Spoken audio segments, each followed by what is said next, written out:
Gelin siz oturgandan başlayın. Урматтуу коноктор, бүгүн кош келипсиздер. Өзгөчө олжо экен. Айтыш фондо, Манас Мурас фондо илгертен көрүп сагынышып калган экенбиз. Эски малдын көзүндөй болуп, көзүмө аябай жакшы көрүндүңүз. Жүрөгүм толкуп турат. Ушу Манасчы өргөөсүнө кош келипсиздер. Бул жерде арбак ыраазы болсун. Табыл кем керезинде же кыялында десек болот, максатында бар иш эле. Ошону ишке ашырып атабыз. Бир чети жарандык кыргыз экенибиздеги мойнубузда чоң бир жүктүү милдетти аткарып атабыз. Манас жалпы кыргыздын, адамзаттын манасы. Бул жерге канча киши келсе дагы ушул жөн эле кара сөз менен эмес, ооз экел айта бербестен Саякбай Каралаевдин Манас айтканын көрсөтөбүз. Ошондо чоң кайсы эл болбосун көрүп, таасирленип, 1000 жылдардан бери ушинтип ооз эки айтылып келе жаткан турбайбы деп барып, анан Манас дүйнөсүнө сүңгүп киришет. Сен могу Манас өргөсүнө келген меймандар ушинтип баштайт экенсиң да? Ошентип Саякбай Каралаевдин Манас айтканынан баштайбыз. Саякбай Каралаев – последний монастырь из плеяды великих творцов устной поэзии. Мы называем его почтительно Саке. 600 тысяч поэтических строк эпоса хранит его память. На пересказ всего Манаса Саке не хватило бы и 6 месяцев непрерывного чтения. 600 тысяч строк. Это в 3 раза превышает объем индийской Махабхараты, а Илиаду и Одиссею в 16 раз. Будет долг этот рассказ, будет с озером сходен рассказ, будет наш полноводен рассказ, будет наш безбрежен рассказ, с бесконечным смежен рассказ. Barsa gelmesin geldi, görgeni gelgende kemin, türlükte ciğen ber, öldüm taksırlıyman der, alekim oşunda candan tümüldü, doğurmaya zangurganda, elinen hak getir. Не гений памяти рождает искусство монащи, а гений импровизации. Все сказители придерживаются общего сюжета эпоса, но каждый развивает именно свою тему, сообразно эпохе, событиям, таланту.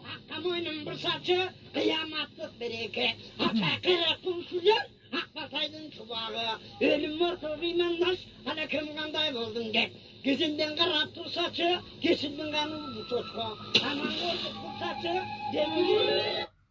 Ушинтип Саякбай Каралаевди көрсөткөндө кимде болбосун таасирленет, мунун 1000 жылдап келе жаткан тарыхына көңүл бурат.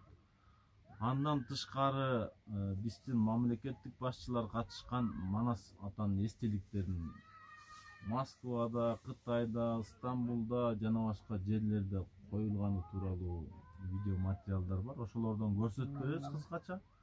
Андан кийин барып туруп ошолорду кичине кыскалап башынан көрсөтүп коебуз. Мынакей. Монуңар иштебей калганы жаман экен. Жок, мындай биз таашып аткан ушунча. Демек, Мынакей. Кыскача бул Стамбулдагы Темирлан кылган эстелик. Түркиянын Стамбул шаарында Манастын эстелиги орнотулду. Анын расмий ачылышына Кыргызстандан премьер-министр Сооронбай Жээнбеков, Түркиядан Стамбул шаарынын эрип Кадыр Топбаш жетектеген расмий өкүлдөр катышты. Эстеликтин орнотулушу Стамбулда окуп, иштеп жүргөн кыргызстандыктар да чоң сыймык катары кабыл алып жатышат. Андан тышкары мына Москвада тургузулган эстелик 2012-жылы.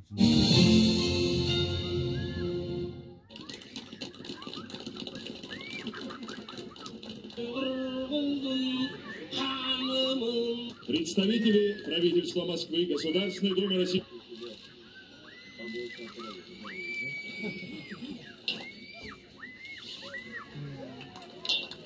Андан тышкары мына Кытайда тургузулган эстеликтер. Суу Кыргыз автономиялуу облусундагы Улуу Чат шаарчасынын кире беришинде жайланышкан мына бул Манас ата кырк чороосу менен турган эстелик мындан бул Манас жөн эле эмес экендигин дагы бир чет туят. Андан кийин анан Табылбай экенин Манас жөнүндө айткан кыскача оюн. Весь народ, весь мир должен нам услужить, что ли, помогать. Кыргыздарды намыстандырыш үчүн берген, ар кандай аксөктөр дагы келет. Мамлекеттик төбөлдөр келет, анан ошолор дагы намыска келтириш үчүн Таукемдин ушул ташка Весь народ, весь мир должен нам услужить, что ли, помогать, потому что мы потомки Манас, это позор. Надо об этом надо сейчас скрывать, что мы там подачки просим у всех, там, помощь просим и говорим, вот потомки Манаса. И мне говорят, вот ты враг кыргыза. Я уже в интернете прочитал, вот я вот так ненавижу, я люблю кыргызов. Надо критиковать, надо правду в глаза говорить. Надо пока, если ты потомок Манаса, ты должен достойным этого Манаса, правильно? Ты должен там быть гордым. Манас, почему Манас? Не потому, что он богатый, потому что наш, потому что он освободил родину. Он бросил богатство отца. Яков был против, отец Манаса до смерти проклинал своего сына Манаса, который оставил его золотое богатство, там, несметное богатство, и голый прибежал вот, и освободил эту страну, эту землю. Вот Манас. Идея Манаса этим ценен, этим он сохранился у нас именно у кыргызов.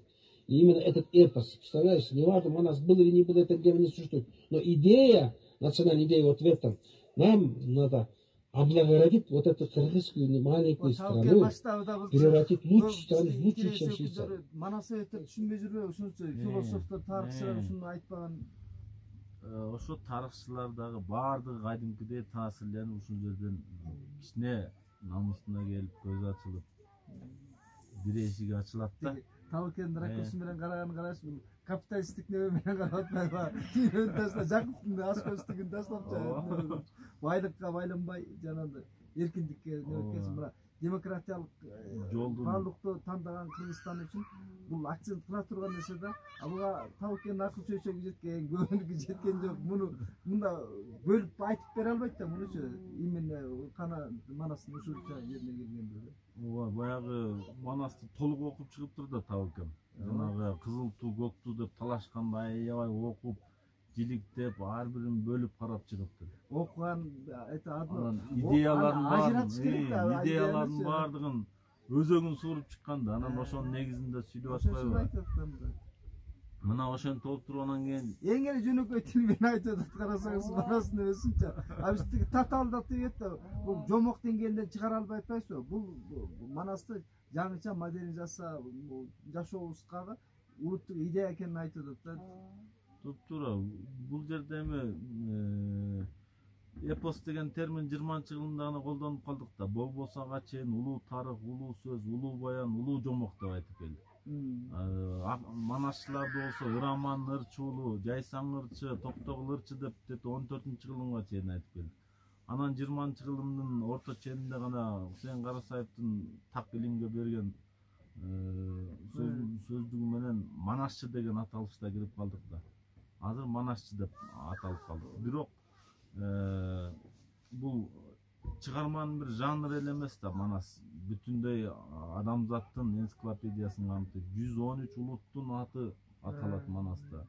700-төн ашык каармандар сүрөттөлөт. Ошол ар бир каармандын кийген кийими, курал жарагы, минген аты өңү түсүнө чейин, өтүгүнө чейин өзгөчө айтылат да, ар башка айтылат. Ошонун баарын биринин шапкесин бирине кийгизип салбай, интернет жок заманда, технология жок заманда эс тутумга тутуп, анан айтып келди да Манасчылар. А Манасчылар эле эмес, эл дагы ошону билип, ошону туюп, Манасчы жаңылып кетсе оңдоп, географиялык абалында дагы бүтүндөй Евразияны камтыйт да. Тиги Манас демекчи, могу Саякбай айткан убакта технология өлүккөн эмес, булар да лентага жазды да, лента түгөнүп калат, ал кымбат болгон. Көп мүмкүнчө жазылбай калган да, операторлор лента түгөнүп калат, кайра бүгүн цифровой жазса заманда. Маселе могу Манасчылардыкын чеги жок жазып алсаң болот да, каалагандайчы. Ооба, мен Сулукеев көп эскерет. Мен Саякбай Каралаевди жазып баштаганда дейт, лентам иштеп атат дейт, бир убакта ал күпүлдөп келгенде дайыма лентам түгөнүп калат. Эргүүгө келген кезде түгөнүп калса, анан Саякбайды айтса, Саякбай сан чапып чыккан да, жини келип операторлоргачы, дем суу ичишет да, Манасты күпүлдөп айтып атса да. Мына ошондой доорлордун баарын башынан кечирип өттү. Анан мен бул жерде конокторго дайыма айтам. Биз Кыргызстан технологиянын чегине жетип, роботтор жумуш алып, роботтор баардык нерсени тейлеп калган күндө дагы Манас мына ушундай жандуу айтылат. Бул ошонусу менен баалуу. Башка элдердин эпостору бар, бирок алар өлүк эпостор. Китеп, журнал, театр, кино, мультфильм менен жашоосун улантат. А биздин Манас ар бир доордо жаңы Манасчы чыгып, улуу Манасты жеткире айтканга чоң мүмкүнчүлүк бар.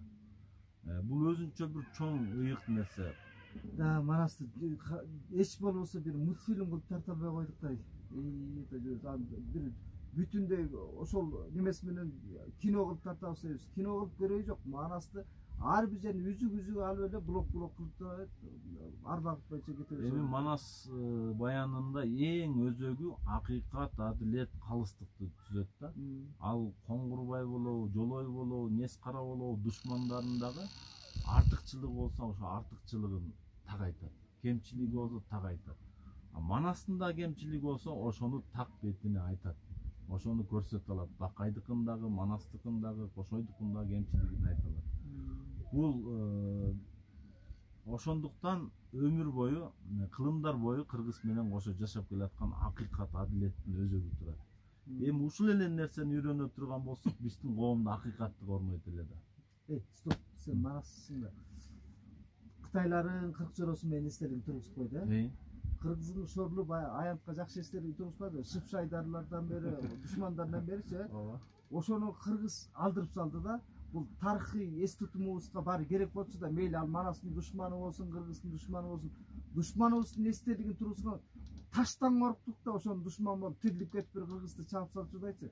Кыргыздын жашоосу туура эмес дегилеси. Жок, мен ага сиздин ойго кошулбайм. Турган оң эле бу. Турган оң эмес болчу. Анткени өзүнүн эгемендүүлүктү сактап берген, ушу ала тоону сактап берген Манас атанын 40 чолоосу менен тургуза албай туруп, анан душмандарды тургузуп койгону туура келбей калат. Кичине идеологияга дагы туура келбей калат. Койчу, ошо идеологияны бул кыргыз тиги мындайда кыргыздын айкөл боло албаганычы, Манастын ошол каармандарычы баары турганда эстелик болупчу. Биз Манастын душмандары могу деп көргөзгөнгө жакшы болмок да. Эски музейин кылып албаса кандайчы? Анын көп жолдору бар да, душманды мыногул деп көрсөткөнгө көп жолдору бар. Көп идеялар бар ал жөнүндөчү. Ал эми жакында чыгат. Жок, бирок жанагы эстеликтердин туруп калганы ошо Шыпшайдардын, Нескаранын, Жолойдун, Коңгурбайдын эстелиги туруп калганы аянтта. Биз муну мындай талашышыбыз керек. Пайда үчүн талашта. Маселен, Кытайлар Манас операсын койду. Кытайлар Султулук автономиялуу облусундагы улуу чат. Токтоп тур. Кытайлар операсын койду, эстелигин коюп атат. Мындай айтканда, тарыхый факты менен алганда, кыргыз Манас Кытайдын номерадын душманы, эң коркунучтуу душманы да, Кытайды басып турган, туурабы? Бирок Кытай өзүнүн мамлекеттүүлүгүн кантип түптөгөн тарыхына дүйнө элине көргөзгөнгө Манасты кубаттуу душман экенин көргөздү да. Андан Кытай кем болуп калган жок да. Буларга жалпы дүйнө жүзүнө улуттукка, мындай адамзатка баалуулук болуп калды. Биз ушундайга келгенде чектеп коркуп эле турат экенбиз. Таш эстеликтен коркуп турабыз. Анан өзүм баатыр элмин дейт. Жанагы сиз айткан операны койгондо журналисттер менден сурап атат. Мындай капалуу сурашып атат. Манас атабызды аркага келип чаап кеттик го. Анан бул эмненин белгиси дейт. Ой, бул кыргыздар кылымдар бою ошентип айтып келген, анан Кытайды операсында койсо эле ошону көрүп алсаңар эле Кытай чаап салды деп терс кабыл албаш керек. Биз кыргыздар дагы ошентип айтабыз Манасты. Жусуп Мамайдын вариантында да ошондой, башкасында да ошондой. Десем, ошондойбу деп өзөгүн билбейт да, анан окуясын билбеген үчүн түшүнүп калат. Анан сурап атат, Айдын көл деген кайсыл жерде дейт. Айдын көл деген Таластын башынан тетиги Таластын орто шаарына чейин Айдын көл болгон. Анан ошо Айдын көл деген географиялык абалын көбүрөөк айтылып калса ошону сурап атат.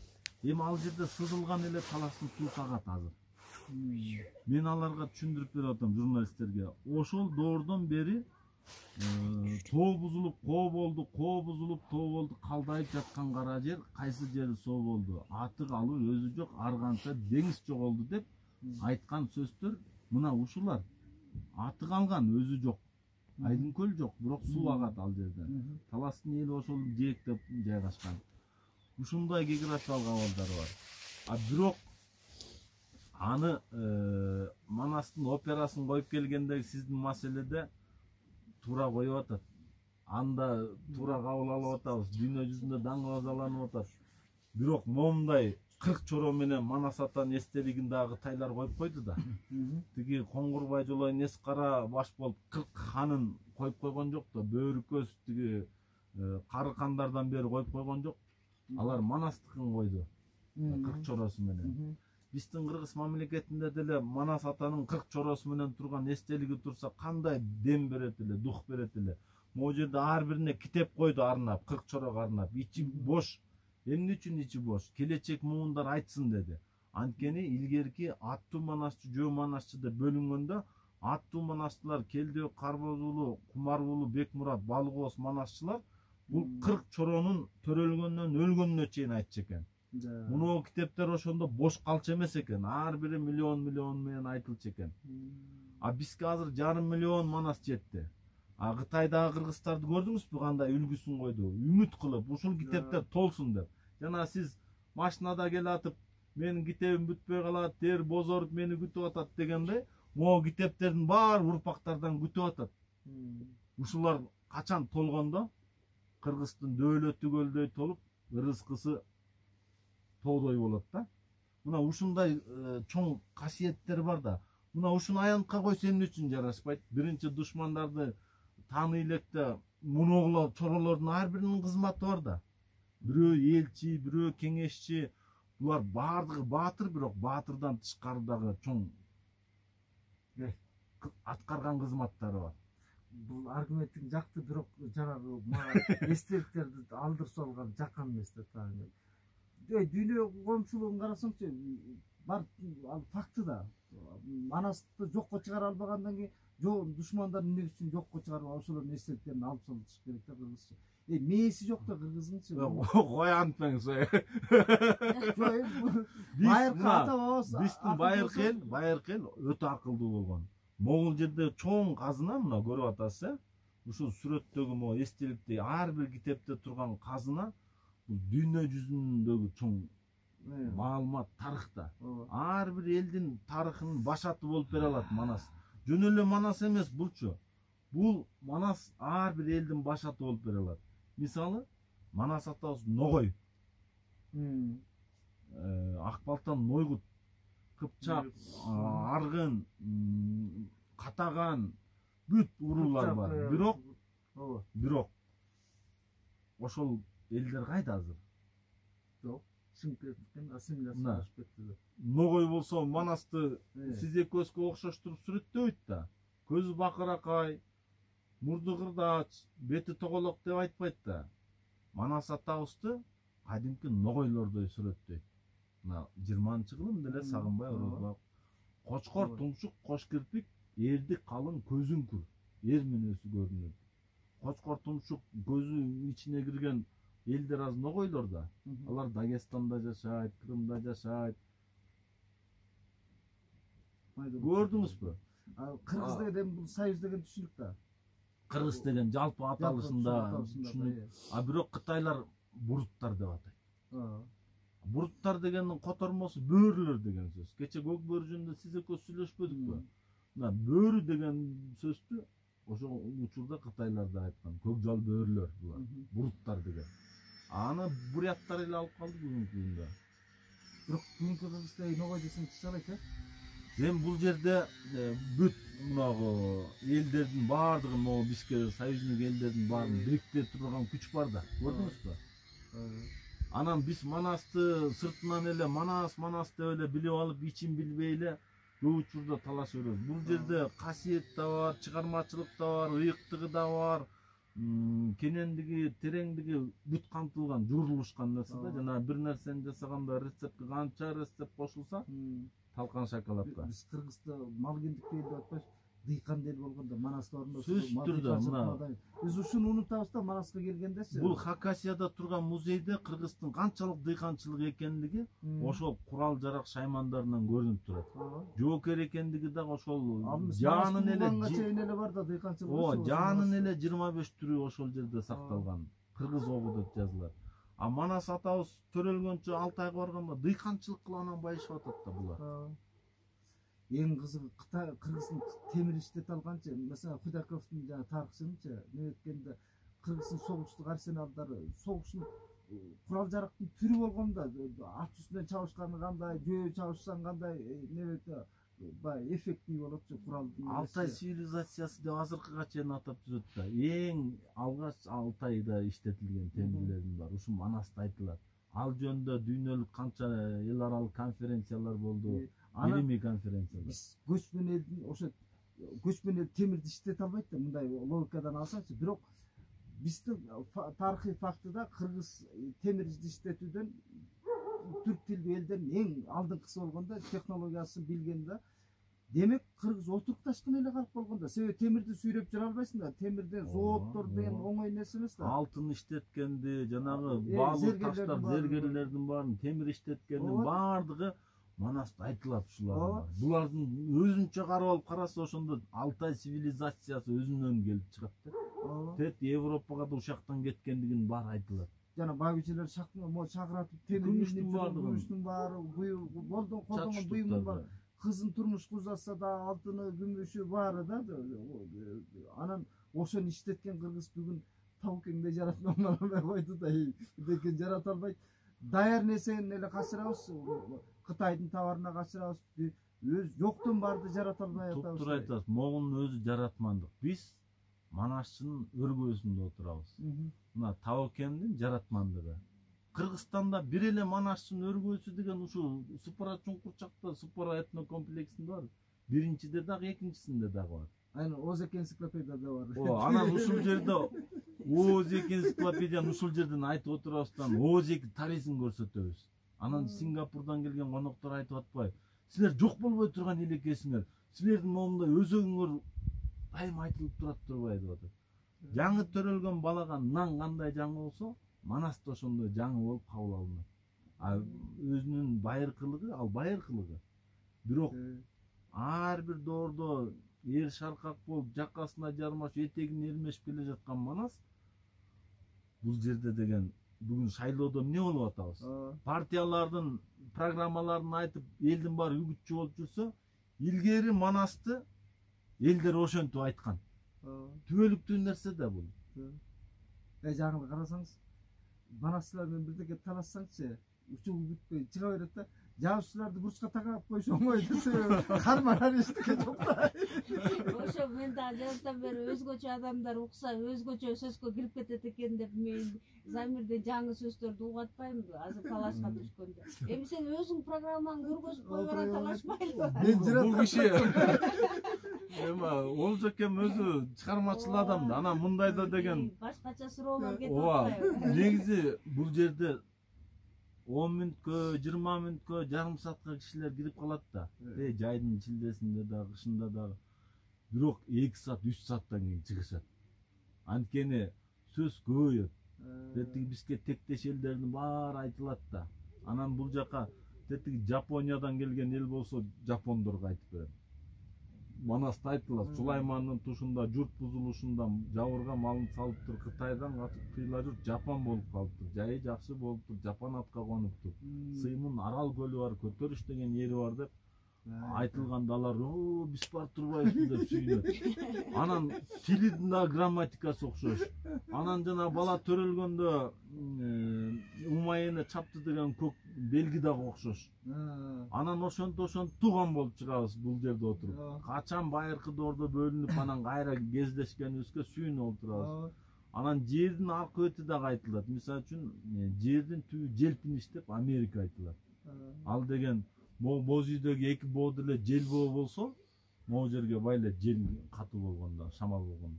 Биякта куюн тынбайт, шамал тынбайт, анын аталышын жердин түбү желпиниш деп атап койгон. Манас атанын карындашы бир тууган ошол жака турмушка кеткен. Жердин түбү желпиниш, жетимиш уруу эли бар, желпип турган жели бар, куюну катуу жүргөндө каптап кетиш жели бар деп айтылат. Канча уруулар жашап атканы да айтылат. Эми ушинтип бүтпөгөн окуялар көп да, жана сиздин китебиңизде болупчу. Бул жакта айтып отурганда кара сөз менен түгөт албай, анан Манас айтып атканда көбүнчө убакыттын тардыгы сезилип кетет мага. Sen de Manasçı'da olup ben Mandaş Tokur'da otura albayım. Geçirip koymayınca oturuyorum. Sen de uyum.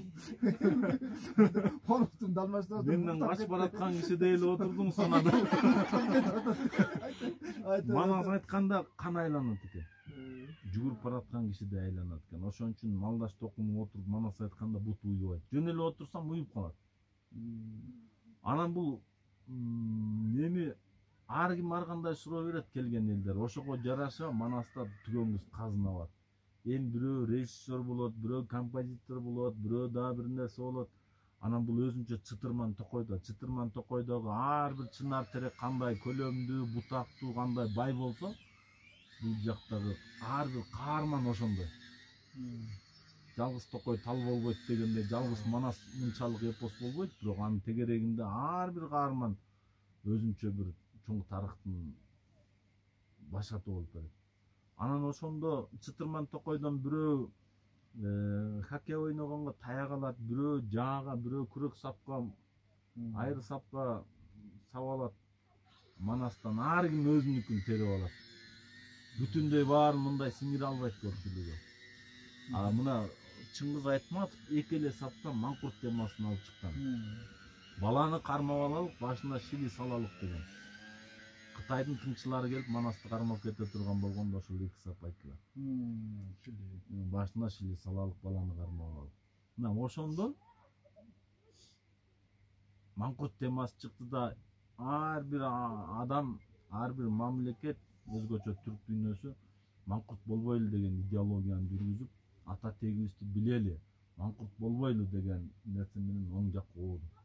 Манастын Айкөл деген сапаты бир эле Манаска тете. Аны ошондой кылып сиз жазып чыксаңыз, Айтматовдой болуп, дүйнөдө согуш токтоп калат. Адамдар бири-бирине ушунчалык айкөлдүк менен карап калат.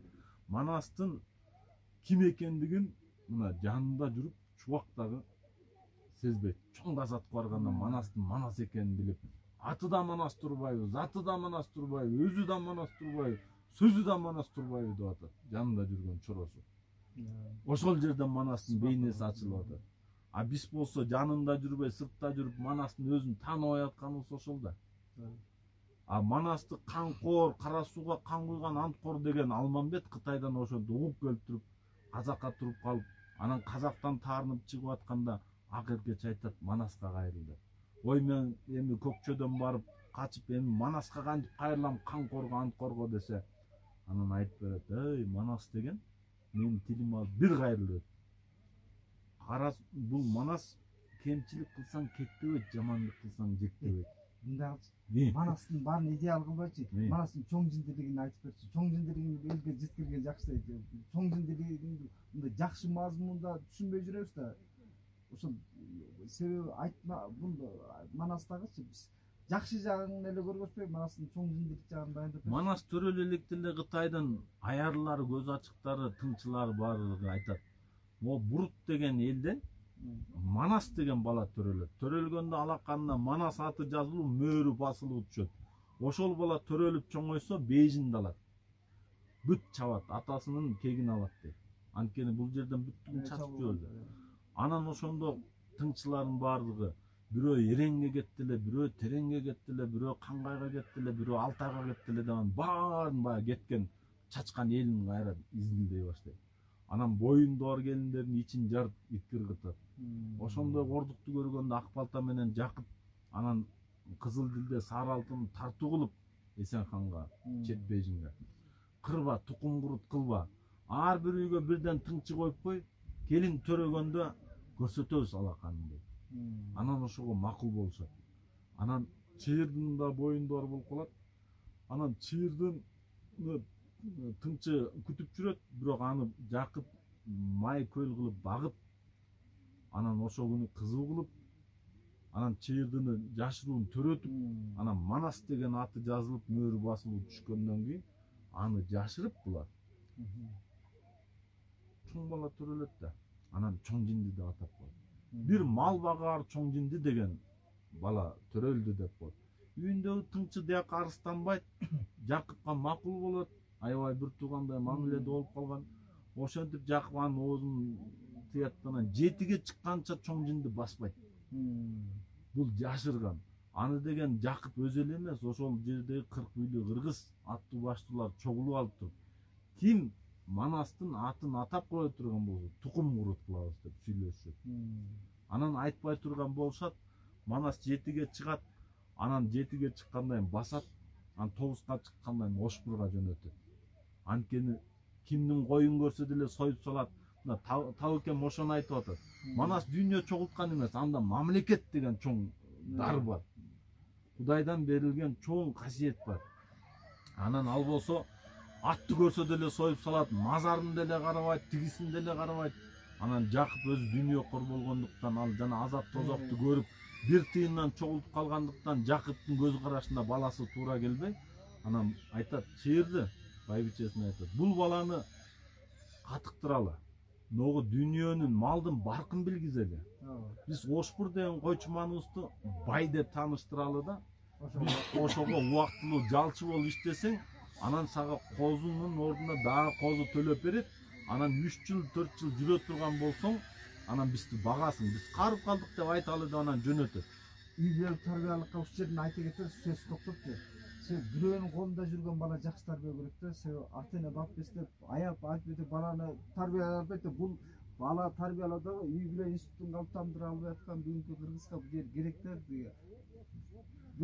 Туура айтасыз, сөзүңүз кара. Тиги жанагы бала бакчага жөнөткөндөй айтып атасыз да, дагы бирөөнүн колуна жөнөткөндөй айтып атат. Эми карап туруңуз. Манас ошондо тарбияланды, тарбияланган жокпу деген суроо бар берди. Манас ошол бир койду 2 кой кылам, 2 койду 4 кой кылам деп ойлонду барганда. Мына Жакыптан сурады. Менин курсагым ачпайбы ата деди. Жериме май болсо, ичериме чай болсо барайын деди. Барам бизди бак деди. Алып барды, Ошбурга дайындады, сүйлөштү. Ошбур макул болду. Анан козу кайтарып чыккан күнү эле Чеге деген баланы ээрчитип алып чыкты. Анан бөөрү келип туруп кол салды. Анан мынакей Табыкемдей мүнөз бар экен да. Жеп алсын деди. Тоюп алсын деди. Өзү тестер бала Манас. Чеге айтты, бул тойбойт бөөрү деген. Бул бөөрүн кырып кетсе да тойбойт дейт. Анан кийин Чеге кет деп минсе ырылдады. Анан Манастын ачуусу келип калды. Ушул бөөрү адамды жейби? Бөөрүдөн адам коркобу деп кубалап келип кармай албай калды. Аркасынан кууп барса, ал 40 жылтенге айланып калган. Биз сенин колдоочуңбуз, 40 жылтениңиз деп алар сөз берди. Козусу канжалаган козу аман эсен турат, каны жок эле. Аны көтөрүп барып Чегеге айтты. Булга кайыптардын колу тийди, буну муздап шишкебе кылып жейли деп, анан шишкебе кылып жеди. Айтор ошентип дагы 3-4 бала чогулду. Чоролор жыйнап баштады. Чоролор жыйнап баштады. Анан ошентип атып анан кийин 40 жигитти жыйнап алды да, мени Манас деп айткыла деди. Анан Ошбур таң калды. Аркасынан барып туруп караса, баягы балдар дүйнө жөнөтпөй койгон. Күнү түнү алып жатып алган улам бирден косчу. Улам бирден косчу. Ал дүйнө чогултам деген жок. Анда мамлекеттүүлүк деген чоң нерсе бар. Момундай жамаат ташыш кылалы деген. Анан ошол жерден козулардын баарын кырды. Ал тиги ата-энем багам, мен ушу дүйнөкөр болоюн деген жок. Чоролор топтоду. Анан айтты, 9 жашар бала. Мени Манас дегиле деди. Ошбур барып таң калып карады. Аркасынан караса Манастын колдоочулары болуп калган экен. Кара чаар кабыланып, капталына чамынып, чолок көк жала арыстан чамынып, колдогону бир тоз колтугунан алып, анан аны дайындаганда саба, колуң тийсин, какус-кукус кыл деген. Бирок Ошбурдун күчү жетпесин билди да, Ошбур айтты, кой мен атасын өткөрүп бербесем болбойт. Бул Манас деген атын ким билди дейт. Буну ким айтып койду дейт. Өзүнүн оозун эле салып атат. Мен Манаспын. Продолжать ете берели. Бирок Манастын ошол дааныш мынтетте көпчүлүгүчү Манас кара күчтүн ээсиндей эле кабыл алат. Баатыр экен, биякты чабыптыр, биякты чабыптыр. Манас эч бир элди чапкан эмес. Өзүнүн ата бабасынан калган ала тоону бошоткон, келген душмандын катыгын берген, анан чоң мамлекет куралган, жана курама жыйнап журт кылдым деген ошол. Кулалы таптап куш кылдым деген. Манас баардык сапаттардын ээси болуп атпайбы? Айкөлдүк сапат кимде бар азыр? Оңой менен ошону учурата албайсыз, бир жерден жаңылат. Душманына дагы Алгара деген атты берип коюп атат Коңгурбайга. Ошондо Алмамбет Манаска таң калып, кейип, ыйлап, "Ой, Манас, айтпадым беле мен. Бул душманыңа атты берип койдуң. Алгараны алсак, сызбайт белем сызыкты, кылбайт белем кызыкты. Эми Манас сенин ажалыңдын жеткени." Бул Алгара Коңгурбайга кеткени деп ошол жерден аябай айтып берет. Бирок Алмамбет Манастын тагдырын айтып койду. Манастын айкөлдүгүнө аябай таңыркады. А Манас ичкинтирге кандай мамиле кылган? Айкөлдүк менен караган. Чоролордун ичинде дагы көп эме болгон, кагылышуу болгон. Манас өнөргө кандай караган? Ошол эле Ыраман Нырчуулун бетине кармап жүргөн. Манас аш тойлордо атын чапкан. Азыр биздин президенттер ат чабабы? Башка кошуна өлкөлөрдө чабат. Президенттин аты экен, тигинин аты экен дейт. Ата салтын сактап, биздикилер аны менен иши жок. Манас өзүнүн аккулу аты менен эмчектешип болгон керек болсо. Чилирдынын эмчеги ийип кетип, челекке саап, жемге чылап, анан аккулага көргөн. Тагдырлаш да болгон. Куш, анан кыз, анан тулпар бул үч нерсе. Бул өзүнчө чоң сөз. Бирок Манастын Алмамбет менен Чубак экөөнүн чатагында келип туруп токтоткондо Алмамбет айтат: "Каның экөөң бир болчу, кагайынбы жиниңди, төгөйүнбү каныңды?" деп Чубак менен Алмамбет Манасты кошуп айтат. Манас ачууланган жок. Ааламды багынткан баатыр болсо дагы, "Чубак карма, Алмамбетти жайла" деген жок. Сабыр кылды, күттү. Экөөнү эки жака ажыраштырып бүткөндөн кийин, токтотуп бүткөндөн кийин Манас өзүнчө ойлонуп отуруп, тигилер кечирим сурап келгенде гана ачуусу таркаганда Манас түшүндүрдү. "Алмамбет, чаап келип кармасам кат чийгендей жибердиң, каның экөөң бир бол" деп. Бул ойлоп көрсөң чоң уят Алмамбет деди. Мындай сапатты биздин президенттер алыш керекпи? Тиги дагы жана баскынчылык дүйнөнү чапканда Македонский немелердин бери айтып отурсак, Цезарлардан бери баскынчылыгынан келгендечи башка элдин дөлөтүн талкалаган учурлар көп да, ыйык жайларын, храмдарын талкалаганчы. Манастын жана үч томдугунда жок да. А бирок Манас абында Манас ата бир эл менен кагылышканда жалпы элге жар салган.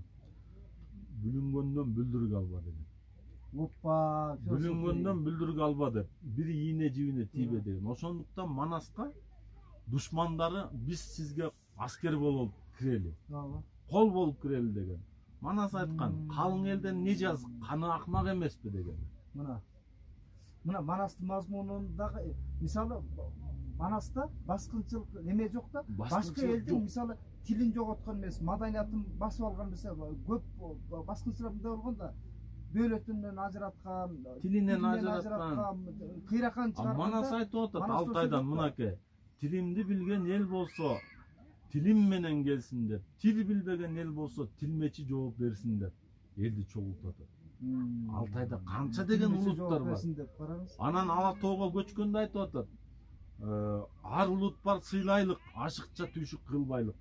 Көчкөндөр биз менен көчсүн, көчпөгөндөр калсын деп атат.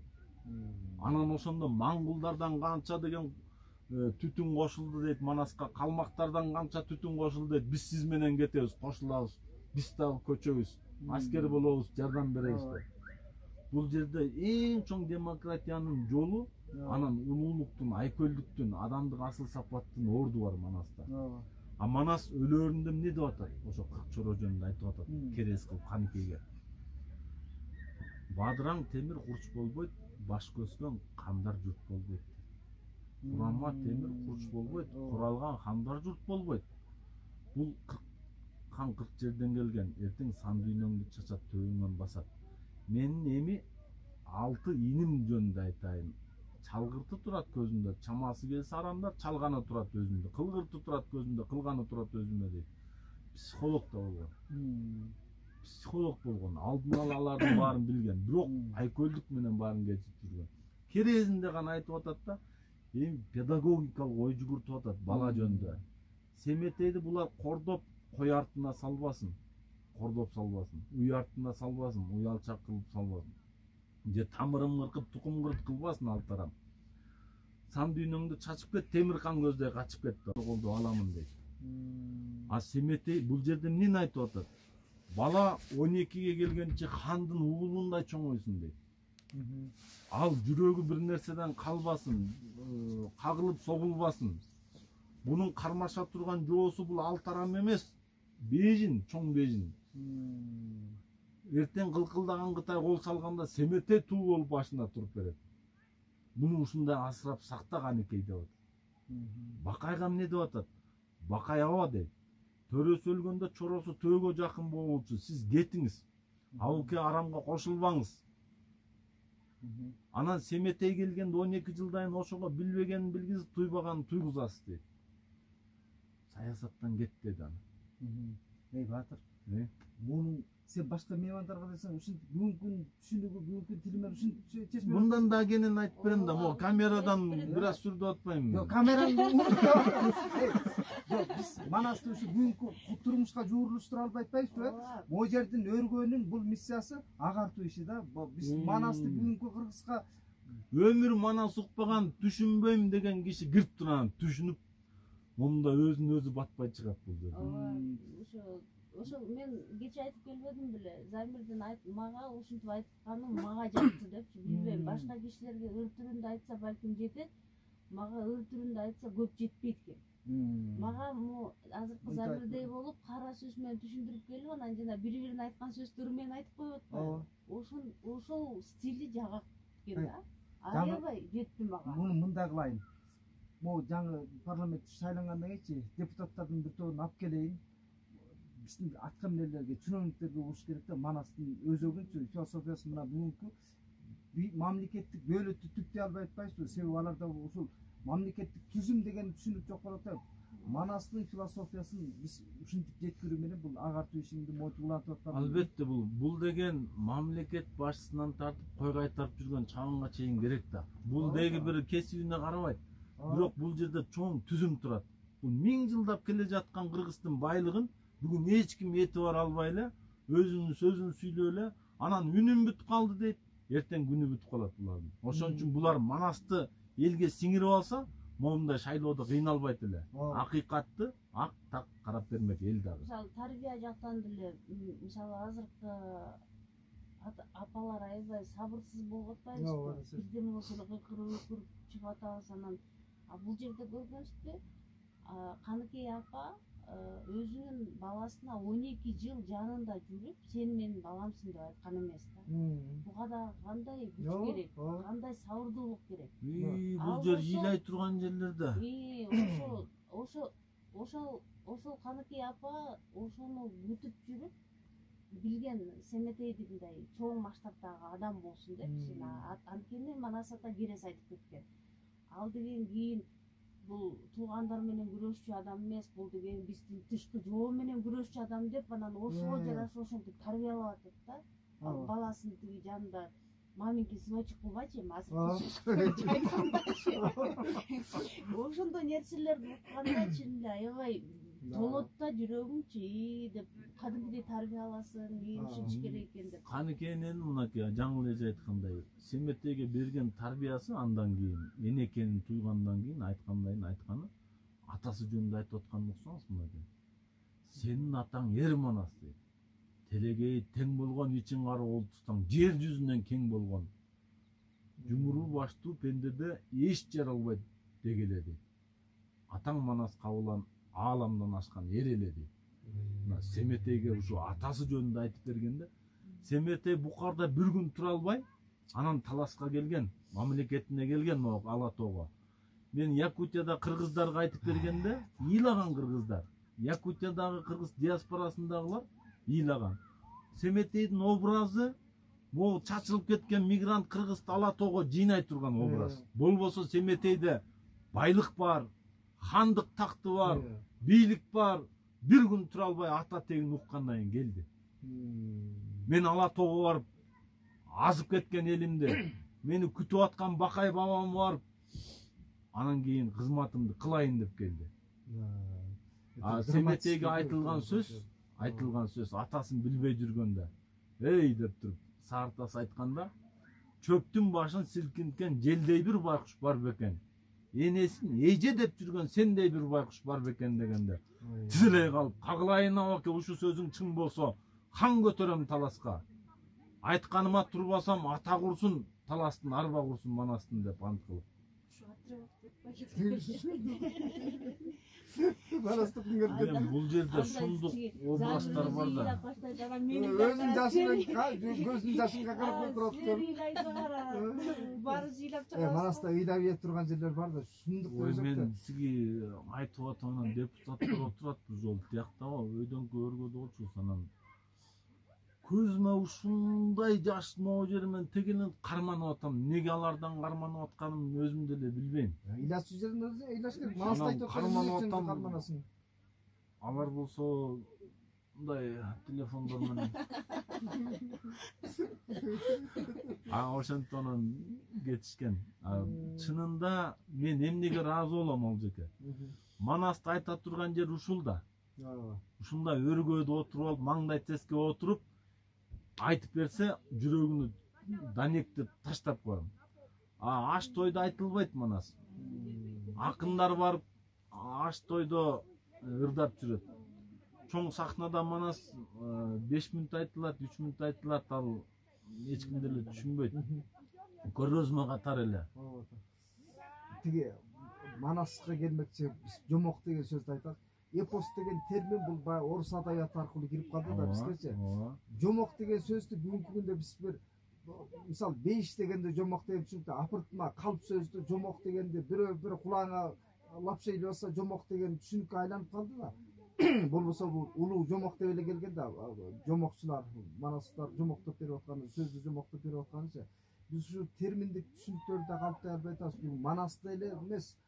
Манас өзү улуу жомок экен, Саякбай айтат, Сагынбай айтат баары. Бирок баягы орустардын термини кирип кетти, эпос депчи, баягы жанрлык немеге бөлүпчү.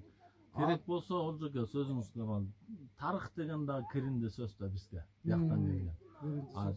Улуу жомок деген ошо тарых дегенди түшүндүрөт. Азыр деле аксакалдар ой Бишкекте эмне кеп жомоктоп айтып отурбайсыңбы деп айтат. Мен чоң атамдын жанында көп өстүм. Аксакалдар менен жакын өстүм. Ата-энем бар. Бирок чоң ата, чоң энемдин жомогун угуп чоңойдум.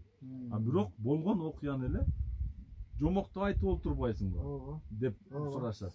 Биз уңгубузду мындайында жоготтук да, маселен Романдын ырчуулу деп келгенде Каражак, Калмырза ырчы, Токтогул ырчыларчы андан мурунку 14-чы кылымдагы. Анан биз маселен Замирге эгер мамлекеттик сыйлык берилсечи, Кыргыз Республикасынын эл артисти, артистпи, специфика башка да, биз ушу жагын закон, мыйзам базасында түптөй албай атабыз да. Маселен манасчыларга же дастанчыларга эл артисти. Жаңы эле дагы көп айтат. Артист деген наамды циркаска берсе болот, театр профессионалдуу актерлорго берсе болот да. Эми муну элдик бизде өзгөчөлүгүбүз ушу манас айтуу, төкмөлүк өнөр деп атсакчы, демек ала ушта атынан аташыбыз керек да. Кыргыз эл ырчысы. Ырчы дегенде анан бедел түшүп калбайт. Биз ушу тууромчулук, билимчиликтен немебизди таба албай келатабыз да. Терминдик түшүнүктөрдү калптай албай атабыз. Манастын ичинде мазмунунан сырткары Манас жомогу деп эле айтпай эле келатабыз да. Жомок дегенди бир калп, бир рай түшүнүгүндө кабыл алыпчы. Жок нерсени айтып аткандай түшүнүп келатышат да көпчүлүгү. Манас жомогунун ичинде Манас энциклопедия деп атабыз, энциклопедия деп коюп ичинде бүт баары болуп атпайбы? Мамлекеттүүлүк. Туура деп көрдүңүзбү? Мен ушул сөздү кечке айта берип Эже көп айтчы да. Айтып. Ушул тиги артист деп алып албан дечи да магачы. Мен ушуга жиным келчү да. Буларды артист деп сахнанын артына артисттердин арасына кошуп коюшат. Сахнанын артында за кулисами деген сөз бекерин эмес да. Аякта артисттердин ар кандай кыялы бар, ар кандай ушагы бар, интригасы бар. Ошолорго аралаштырып туруп, буларды программага тыгып туруп, эртерээк чакырып, кулисага тыгып коюшат да. Булар деген башкача статустагы адамдар да, алар деген сахнада отуруп, ошо иш-чара болордо ошо сахнадан туруп келип, керек болсо ошол жерде президент отурса, президенттин жанында отурсун. Ошол жерден туруп келип, сахнага келип, өзүнүн маанасын айтып туруп, кайра ошол жака барып отуруп алыш керек. Тетиги жакта жүрбөш керек. Ошондой статуска, ошондой нерсени бербей жана Манас жана Чыңгыз Айтматов академиясы эмне иш кылып атат деп эле жүрбөй. Катар эчтеке кылып аткан жок да. Анан бүгүнкү манасчылар эмес, чаламолдолор абройлуу болуп атпайбы? Ошолордун алдына кимени үч бүгүлүп кошомат кылышат, чаламолдолор. Мен ушул ойду жаңы эле көп айттым мага. Силер деген министр болобу, президент болобу жанында отуруп, Манас айта турган болсо, чыгып барып сахнадан Манас айтып, кайра келип жанына отуруп калышыңар керек да деп. Ушундай ойду көп айтты. Министрдин өзүнө деле бетине айтты, түшүндүрүп айтты. Мындай көп депутаттар келет, алар менен сүйлөшкөндө. Протокол мен Казакстанга барганда ушул нерсени жадымда болчу да. Практически көрдүм. Чохан Вайлихановдун жылдыгына бардык. Ошол жерден эл менен олтурдум. Сахна тигил жерде, ырчылар ошактан эле чыгып атат сахна артынан. Манасчы деп чакырганда ушул жерден туруп барып сахнага Манас айтып, кайра келип олтурганда өзүмдү аябай мен жакшы сездим да. Ушундай рахаттандым да, анан жаңы эле айткан сөздөрүн да эстедим. Ушунча болот турбайбы Кыргызстанда деле деген ойлор аябай келди. Анан Якутияда сыйлык алып атканда, бияка президенти, спикери, Москвадан келген өкүл. Бул жакка дагы мен, анан бир Жакут, анан бир түрк, үчөө. Сыйлык үчөөбүзгө тапшырылат. Демек бизди тетияктан чакырбай, алардын катарына отургузуп койгон. Чоң сахнада. Анан ошол жерден окуп турган, ошол жерден тапшырды. Жакшы нерсе экен да. Эми ошону деген орду бар экен. Кудай жазып кеткен жок да биз протоколду. Биз кыргыздар өзү жазып атат да. Аны баары оңдоп койсо болот да. Биринчи кишиден болот да. Ушинткиле десе эле ал жасала берет. Биз өзүбүздүн баш атыбызды сыйлабаганыбыз ошо да. Болбосо бийлик башындагылар манасчыларга ошондой мамиле кылып турсачы, элдин улуттук бөлөткө болгон мамилеси, улуттук казынага болгон мамилеси да өзгөрө болот да. Падыша, Конфуцийдин жакшы айтканы бар эмеспи? Падыша бул шамал дейт да. Шамал каяка жапырса, чөп өсүмдүктүн баары ошол жака жапырылат да. Анан падыша кандай ишарат кылса, масса ошол кишинин ишаратына карайт да. Бул манасчы ыйык түшүнүк экен, манасты бир өзгөчө өнөр эскен деп. Кээ бирде ошол падышанын айлана чөйрөмөсү деле падышаны туура жакка буруп койгонго деле, же туура эмес жакка буруп койгонго деле аябай чоң ролу бар экен. Вазир жакшы, хан жакшы дер ошол да. Жана кеңешчилердин баары ошо вазирлер да. Биздики вазирликтердин баары тилин тишине каткан кок. Кээ аларга бир бар, унутуп коем. Жашоо сенде барга топук кылбаган, жашоо менде бар тарыхын ырдаган, 100 жыл эмес 1000 жылдарга өңүлүп, жүлүн сыздап жүрөк менде ыйлаган деп. Бул көп куплет, бирок кандыгың бар калыстыгын кылбаган, сен бар тарыхтырдаган деген нөмөлөр бар эми аны. Камераңыз жок болсо айтмакмын да. Армага борт вариантында бер Урхешке жарыялап коебуз. Сөзүн урата бер. Кеп арасында кызык болуп кеткенден анан туруп туйлап суроо бере калып атпайбы? Ооба, мынакей жанагы айтып атпаймынбы?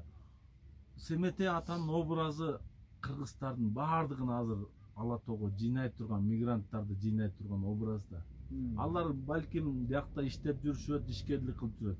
Бирок Семетеги өзүн салыштырганда аны хандыгы бар болчу, бийлиги, тактысы бар болчу, бирок бир мамлекет таштап келип калып атпайбы? Биздин эл да ошон чогулуп келип, бунун тиги кыргыз диаспорасындагы Якутиядагылар ыйлаганда отуруп алчу балдар. Казганактаган балдар отуруп ыйлашкан. Мекенин сагынат, балдары орусча өсүп атат дейт, тилинде мындай дейт. Ушундай миңдеген тарбия бар Манаста. Манастын эң биринчи дегенде Манас ушунчалык даанышман, көрөгөч экенин билишибиз керек. Керек болсо психолог, керек болсо педагогдук ой жүгүртүп атат. Ошол эле учурда анын арбагы артылган, касиети күчтүү. Коңгурбай Кытайдын баатыры карап туруп сынып атат, сыргакты карап. Арбактуу Манас болбосо андан сыргак эрекен, телегеи тең экен. Сыргак аталаш энеси. Эгер Манастын көзү өтпөсө Сыргак элдин башчысы болот деп эл үмүт кылган да. Бирок чоң казатта Сыргак биринчи жок кучат. Ушундай чоң ойлор бар бул жерде. Манастарыңды канча айтсаң бүтпөйт, убактың жетпейт да канча. Моусулукка кайып кеттиң сен Манас өргөгүндө деле кече кызмаштырсың. Азыр коронавирус дегенде кичине сескенип калган адам ысытып алып эме отурсаң болмок. Манасында ошондой болду. Тияктан арылдап шамал киргенде аны боз үйдө отурсак, азыр коңур күздөп коет. Мен тиги күнөстөп терге чыкканча болбой кирип келип калбадыңыз. Мана сиз менен эме көчүп басып отурганча ушул убакыт болуп кетти. Пландаган ишке караганда ушундай стихийный сразу кеткен иш жакшы. Рахмат, мам өчүртте тиги камераңды. Келип туруңуздар, ушу биринчи келип дагы отурганыңыздар жакшы болду. Кээде боз үй жөнүндө деле айтып коем. Бул жагы оң тарабы